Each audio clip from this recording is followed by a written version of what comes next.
দুবরপুর নামের গ্রামে একটা কালু মদারি থাকত। একদিন তার ভালুক অসুস্থ হওয়ার কারণে মরে যায়।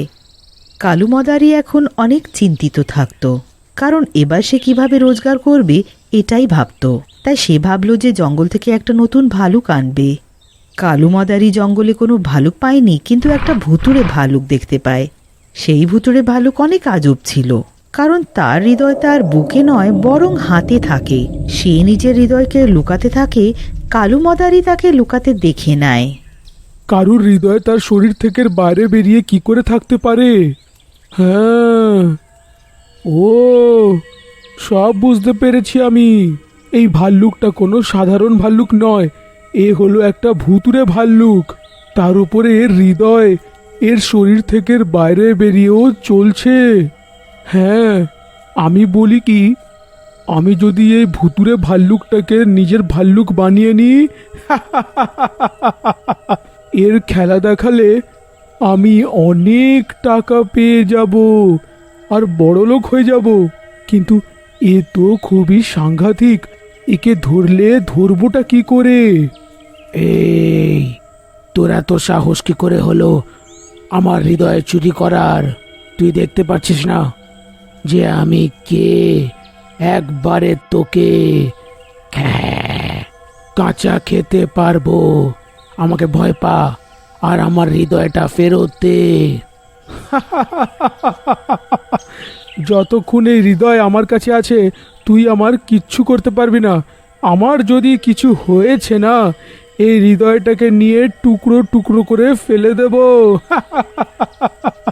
না না, আমার হৃদয়টা কিছু করো না। এর যদি কিছু হয়ে গেল তাহলে আমি মরে যাব। না, আমি তো মরতে চাই না।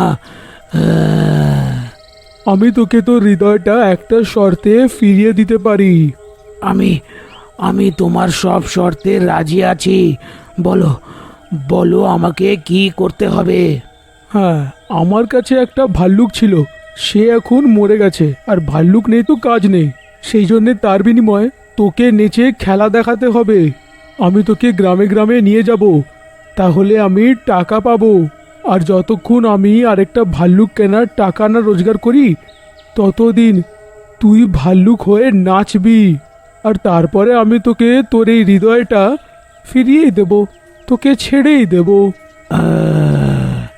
একবার আমি নিজের হৃদয়টা পেয়ে যাই, তারপরে আমি তোর কি অবস্থা করব তুই জানিসও না। ঠিক আছে, আমি সব শর্তে রাজি আছি। কালু মদারি সেই ভুতুড়ে ভালুকের গলায় দড়ি দিয়ে তাকে নিজের বাড়ি নিয়ে চলে আসে। পরের দিন কালু মদারি সেই ভুতুড়ে ভালুককে নিজের সাথে খেলা দেখানোর জন্য যখন নিয়ে যায়, তো গ্রামের সব লোকেরা ওখানে জড়ো হয়ে যায়। ভুতুড়ে ভালুক সাধারণ ভালুক হয়ে যায়, তাই তাকে কেউ চিনতে পারে না। এসো এসো এসো, সবাই এসো, দেখো কালুর ভাল্লুক এসে গেছে। আজ আমি সবার জন্যে নতুন ভাল্লুক এনেছি। এই ভাল্লুক অনেক আলাদা, এ আমার সব কথা শোনে। একে যদি বলবো বসে পড়তে তাহলে বসে যাবে, আর যদি বলবো উঠে পড়তে তাহলে উঠে যাবে। চল আমার ভাল্লুক, উঠে পড় আর সবাইকে নেচে দেখা। কালু মদারি ভালুককে যাই করতে বলে ভালুক ঠিক সেটাই করে। সবারই ভালুকের নাচ অনেক পছন্দ হয়, তারা সবাই হাসে। দাদা, তোমার এই ভাল্লুকটা খুবই দারুণ আছে। এত সুন্দর নাচতে থাকা ভাল্লুক তো আমি কোনোদিনও দেখিনি। আমার ভাল্লুকের নাচটা পছন্দ হয়েছে। পছন্দ কেন হবে না? এই ভাল্লুকটা আমি বাইরের থেকে এনেছি। এটা অনেক অসাধারণ ভাল্লুক, দেখবে এই ভাল্লুক কথাও বলবে। বল ভাল্লুক মোহন। মোহন মোহন। আরে বাহ, এ তো সত্যি কথাও বলে। আচ্ছা, ও যদি বলতে পারে তো বাড়ির সব কাজও করতে পারে নিশ্চয়ই? হ্যাঁ নিশ্চয়ই, এ ঘর ঝাড়ু পোছা থেকে রান্না করা সব পারে। কিন্তু এ তো আমার ভাল্লুক, তাই শুধু আমারই কাজ করে এ। আচ্ছা, তার মানে এ এখন আমাকে দিয়ে বাড়ির কাজও করাবে। একবার শুধু আমি নিজের হৃদয়টা ফিরে পাই, তারপর একে মজা দেখ। খেলা দেখানোর পর কালু সেই ভুতুড়ে ভালুককে নিজের সাথে বাড়ি নিয়ে আসে। বাড়ি ফিরতেই সে আবার নিজের ভুতুড়ে রূপে চলে আসে। তুমি যেমনটা বললে আমি ঠিক তেমনটাই করলাম। আর আজ তো তুমি টাকাও খুব কামালে, এখন তো আমাকে নিজের হৃদয়টা ফিরিয়ে দাও। আরে না, এখন তো খেলা আরম্ভ, এখন গ্রামবাসীদের অনেক কিছু দেখানো বাকি আছে, তাই জন্যে এখন তোমার হৃদয়টা ফেরাতে পারবো না।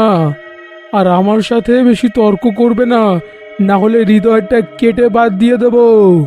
না না, এরকমটা করো না। তোমার যতদিন আমাকে এখানে রাখার আছে ততদিন রাখো, আমি কিচ্ছু বলবো না।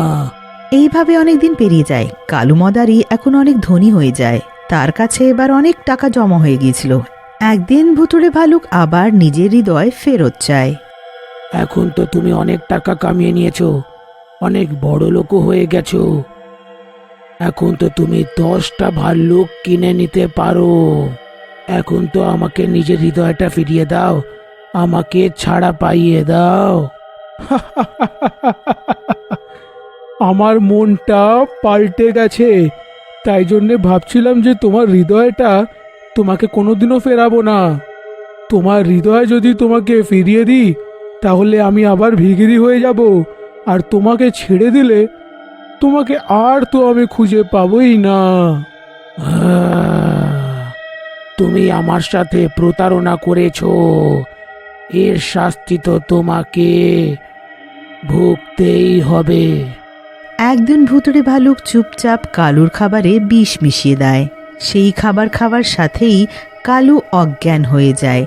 তার অজ্ঞান হওয়ার সাথেই ভুতুড়ে ভালু নিজের হৃদয় খুঁজতে লাগে, আর সে নিজের হৃদয় খুঁজে পায়। কিছুক্ষণ পরেই কালু মদারির জ্ঞান ফেরে।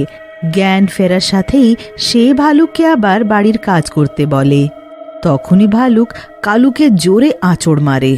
কালু বাক্স খুলে দেখে তো সেখানে হৃদয় খুঁজে পায় না।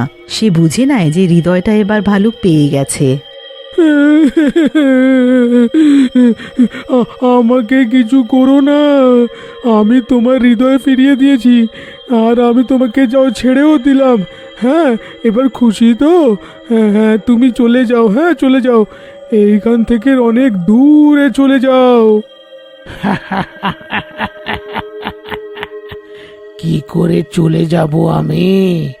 এখন তো আসল খেলা শুরু, আগে তুই খেলা দেখাতিস না, আর এখন আমি খেলা দেখাবো তোর সাথে। ভুতুড়ে ভালুক কালুর গলায় দড়ি দিয়ে তাকে ভালুকের মতো নাচতে বলে। কালু মদারির কাছে ভালুকের কথায় রাজি হওয়া ছাড়া আর কোনো উপায় ছিল না, তাই সে তার ভয়ে ভালুকের মতো নাচতে লাগে। আমাকে এখন তো ছেড়ে দে, খুব ক্লান্ত হয়ে পড়েছি। ভুতুড়ে ভালুক কালুকে মেরে ফেলে না, সে তাকে নাচিয়ে নাচিয়ে নিজের প্রতিশোধ নিয়ে নেয়। এবার সে গ্রামে যায় সেই সবার থেকে প্রতিশোধ নেবার জন্য, যারা হাততালি দিয়ে বেশ মজায় তার খেলা দেখত। এটা তো ভূত, মানে ভূতের মতো দেখতে ভালুক, এটা আবার আমাদের গ্রামে কি করে এলো? ও তো সারা গ্রামে হইচই করে দিয়েছে। ভালুক অনেকগুলো দড়ি নিয়ে সবার গলায় বেঁধে দেয় আর সবাইকে নাচতে বলে। আরে ভাল্লুক, তুই এরকম কেন করছিস? আমরা তোর কি ক্ষতি করলাম রে? আমাদেরকে তুই কেন নাচাচ্ছিস? আমাদেরকে দয়া করে ছেড়ে দে না। আমিও তো এরকম ভাবেই নাচতাম, খুব ক্লান্ত তো আমিও হতাম নাকি, কিন্তু তখন তোমাদের তো খুব মজা লাগতো, তাই না? আর এখন তোমাদের সাথে হচ্ছে তো ক্লান্ত লাগছে। হ্যাঁ, এখন তো আমাদেরকে থামিয়ে দাও না, আমাদের পা থেকে রক্ত বেরোচ্ছে তো, দেখতে পাচ্ছ না নাকি? আর আমরা তোমাকে নাচাতাম না, ওই কালু তোমাকে নাচাতো, আর তার বিনিময়ে ওকে তো আমরা টাকাও দিতাম, তাই না? সারাটা গ্রাম নাচছিল, তখনই পেছন থেকে কালু মদারি আসে। সে ভূতের পেছন থেকে বর্ষা দিয়ে ঠিক তার বুকের মধ্যে হামলা করে। বর্ষাটা সোজা তার হৃদয়ের মধ্যে আঘাত করে, আর ভুতুড়ে ভালু মরে যায়। আমি আপনাদের কাছে ক্ষমা চাইছি গো, আমার কারণে আপনাদের এত সমস্যায় ভুগতে হলো।